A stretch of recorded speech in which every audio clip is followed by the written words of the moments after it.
Hey guys, welcome back to Small Doses of Insight. Bros, buckle up because we're diving deep into the emotional roller coaster that is Moon Gang Tae, the male lead from the 2020 Korean drama It's Okay to Not Be Okay.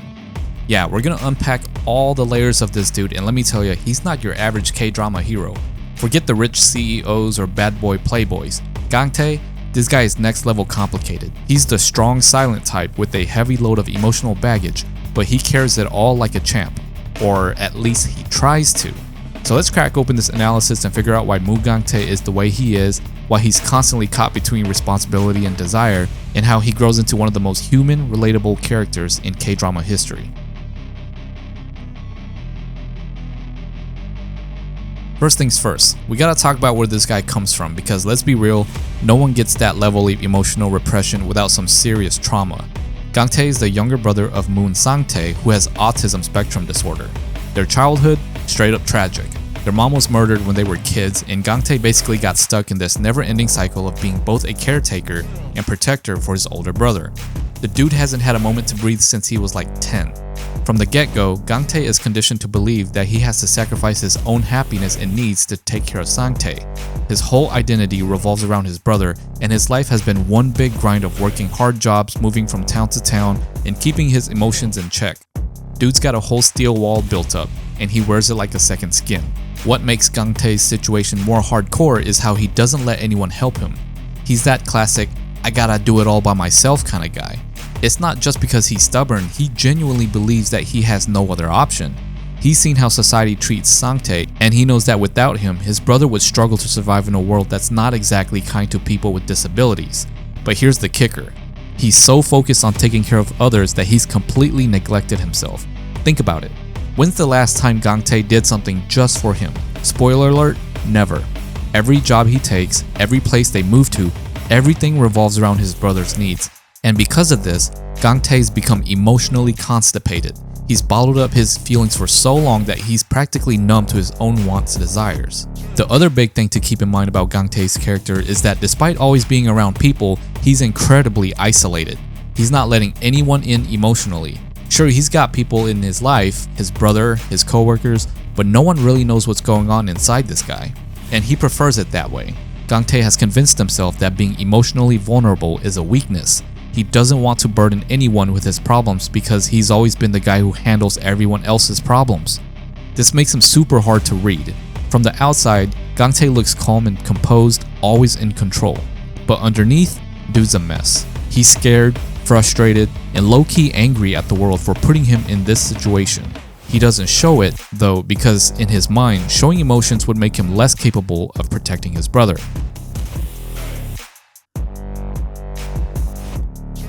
Now let's talk about the firecracker that is Ko Mun-young. This woman is the definition of does not give a damn, and her character is the complete opposite of Gang Tae's careful, controlled vibe. She's bold, brash, and has no filter whatsoever. But more importantly, she's the catalyst that shakes up Gang Tae's world. From the moment they meet, you can see that she sees through all of Gang Tae's walls. She's not fooled by his calm, put-together appearance, and what's wild is that instead of backing off, she goes straight for him.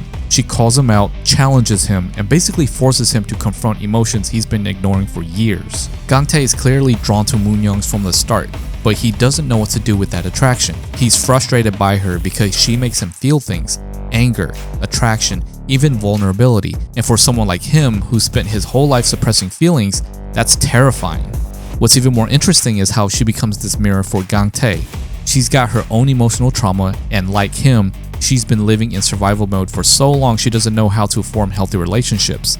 It's like they're both two sides of the same coin, both broken in different ways, and they end up pushing each other to heal. As their relationship develops, you start to see Gang Tae let his guard down. He's been so used to being the caregiver that he's forgotten what it's like to be cared for. Mun-yeong, despite her own issues, cares for him in a way that no one else ever has, and that throws Gang Tae off balance. But like any good drama, their relationship isn't smooth sailing. Gang Tae constantly battles with himself. He wants to be with her, but he feels guilty for wanting something for himself. The dude's been wired to think that putting his own needs first is selfish, especially with Sang-tae depending on him. It's a classic internal struggle, and it takes him a long time to realize that it's okay to want something for himself. It's okay to be happy.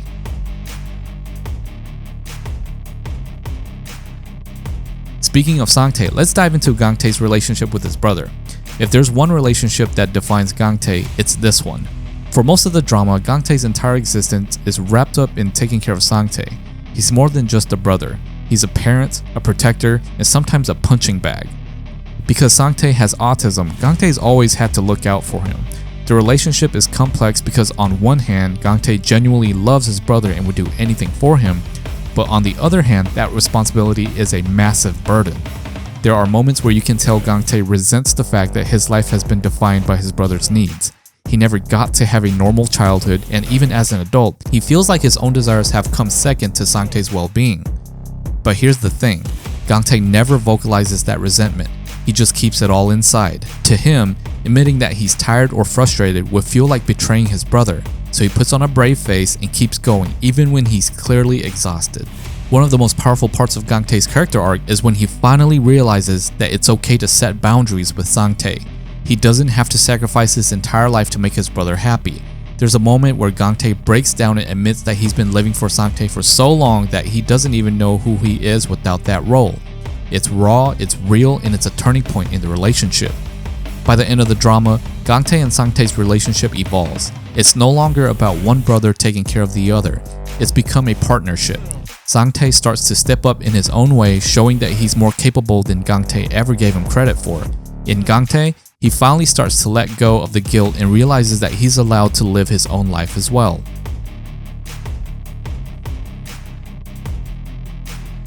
Now let's get into the meat of Gang Tae's character development.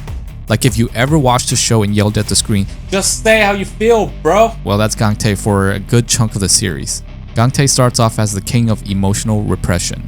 He's so used to bottling everything up that it's almost like he's forgotten how to feel. He's stoic, always in control, and refuses to let anyone in. But as the series progresses, you start to see cracks in that armor. Mun-yeong is the first person to really get under his skin and make him confront his emotions. She forces him to question why he's been living the way he has and why he's so scared to let himself be happy. Slowly, you see Gang Tae start to open up, not just to Mun-yeong but to himself. He starts to allow himself to feel anger, sadness, joy, and yes, love as well. One of the most powerful themes in It's Okay to Not Be Okay is the idea that vulnerability isn't weakness, it's strength. For someone like Gang Tae who's been taught to suppress his emotions for so long, learning to be vulnerable is a huge step. There's a scene where he finally breaks down in front of Mun-yeong and you can see just how much emotional baggage this guy has been carrying. It's a raw, cathartic moment where he realizes that he doesn't have to carry the weight of the world on his shoulders anymore. By the end of the series, Gang Tae's emotional growth is clear. He's learned that it's okay to need others, it's okay to be vulnerable, it's okay for him to live for himself and not just for his brother, and that it's okay to not be okay.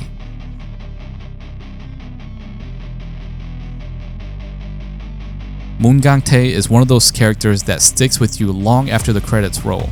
He's not just the stoic, handsome lead that you often see in K-dramas. He's layered, flawed, and incredibly human. His journey from emotional repression to vulnerability, from self-sacrifice to self-acceptance, is one that resonates on a very deep level. Sure, Gang Tae might not be the life of the party, but he's the kind of bro you want in your corner. Loyal, protective, and at the end of the day, just trying to figure out how to be happy. And honestly, that's something we all can relate to. Thanks everyone for watching this video. If you enjoyed what you saw, please don't forget to like the video and subscribe for more content like this. Also be sure to check out my other videos for more insight on other dramas and shows as well. Your support means a lot to me and it helps me grow this channel. If you have any thoughts, questions, or suggestions for future videos, please drop them in the comments down below. Again, thank you for watching this video and I'll see you next time.